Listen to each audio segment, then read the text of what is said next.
Hello, my abnormal family. I wanted to thank each and every one of you that have donated in the support for Hunter and the ones that are continuing to donate. If you've donated via PayPal, Cash App, the GoFundMe, or the Supers, please send me your name and address to my email address so that I can send you all a thank you card. We're going to send everybody a card with a little message from us, guys, that will be handwritten, and we would like to just to show our thanks. So if you would like to get a card, please send us your name and address to my email, abnormalinvestigations77@gmail.com. Today's encounter, guys. He says, for my background, I am a male in my mid-20s living in the U.S. I love the outdoors, hunting, fishing, camping, and hiking were regular activities my dad and I used to partake in regularly when I was growing up. I never lost that passion and ensured I always had time for my outings. It calms me, or it used to. Recently, I have been encouraging my friends to join me on these adventures, as just like my dad, I believe it's great for the soul. When you get in touch with your surroundings, lucky for us, our town is surrounded in great hiking trails and lots of explorable national parks. I'll call my friends TJ and FR. I had once again convinced my two friends to accompany me on a hike that we had picked a brilliant trail. It was the furthest we would have seen so far.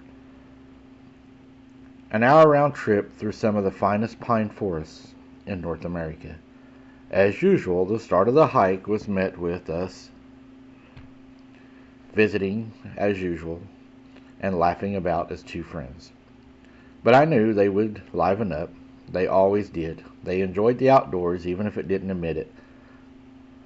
Sure enough, 10 minutes in, and we're all joking, enjoying the fresh air and the freedom of the bright spring day. The trail was well walked and relatively easy terrain. We've even passed a few other walkers coming to the entrance of the trail. I guess that makes what happened even more strange. At roughly the point in which the trail is at, it is the deepest into the wilderness. I began to hear rustling of leaves about 50 feet off the trail. I stopped and whispered to my friends to be quiet. The only way the light filtered through these dense trees created a very atmospheric scene, perfect for what I thought was going to be a close encounter with a deer. However, as I began to focus on the sound, I started to feel confused. The rustling was uneven, like a short burst of noise paused in a continuation. We could hear every move on the path the animal was making, or we thought was an animal. As we all stood on the trail, staring into the thick trees, we began to make out movement. This is going to sound a little off, but it was a man wearing a full hiking gear. But he was sporadically dancing and leaping between trees. It looked to be like some sort of ballet, except he was perfectly clearing fallen logs and rocks, skipping in and out of the trees like it was nothing. I looked, and the others to see if they saw what I was seeing, and sure enough, they both had these grins plastered to their faces, staring at the now dancing man. What the hell is he doing? My friend whispered, trying to hold back a laugh. I looked at him, a smile now forming on my face. Probably drunk, I mouthed, and looked back to the man. He had stopped about 30 feet away from us, still within the tree line. He was staring right back at us, confusing, but he began welling up in me, and I started to well up. The way he was standing was odd. The only was I can describe it was like he was a cowboy in an old western movie. His legs at shoulder width, his arms by his side. But it was his face that really began to disturb me. It was completely normal except for the fact that the man looked dead. His eyes were droopy, and his mouth was slack and hung open, just slightly, but God, he looked so weird. My smile began to fade, and he continued to stare at us now. Now I wish to God that I could say he began to sprint at us or yell at us or something, but he did something much more terrible.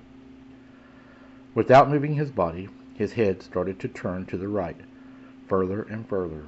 It got to the point to which normal humans' head would have to just stop.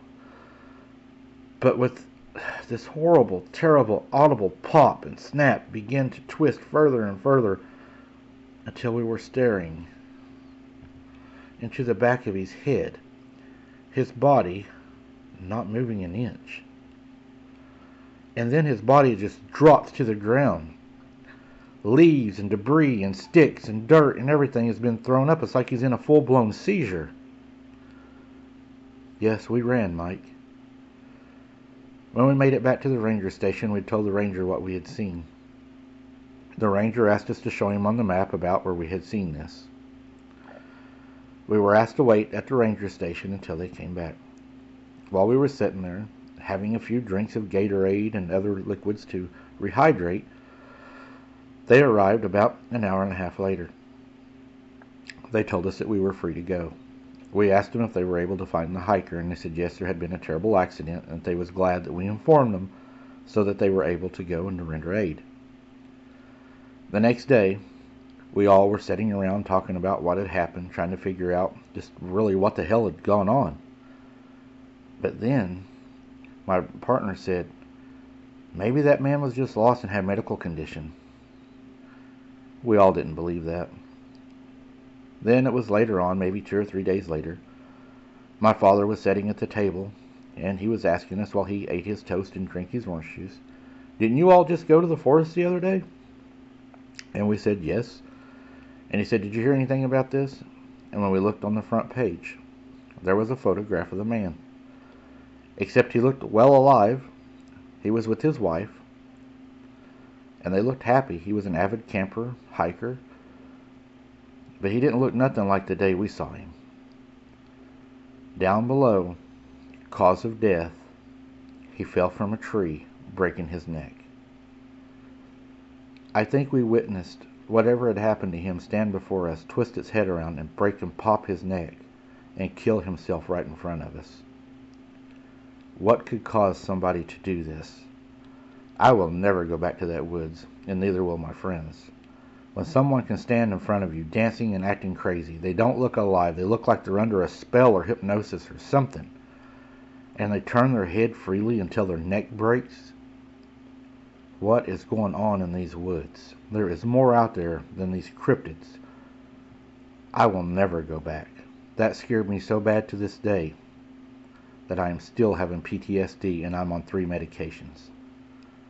Please, Mike, be careful in the woods when you and the girls go out. There are a lot worse things out there than what you've seen so far, trust me. The sound of his ligaments and his neck breaking and popping was terrible. It sounded like a chicken being broke apart. I still hear it in my ears today. Godspeed. I have no idea what would cause that. It's pretty disturbing. That's probably going to disturb some people. I'll probably put a warning on this video, as that is a little more than what most people is going to be able to handle. I have no idea unless this person was under a witchcraft or something. I'm not sure. But thanks for listening, guys. I hope you enjoyed the double drop today. And as always, keep your head on a swivel. Just don't turn it so far around that your neck pops. And we'll see you on the next one.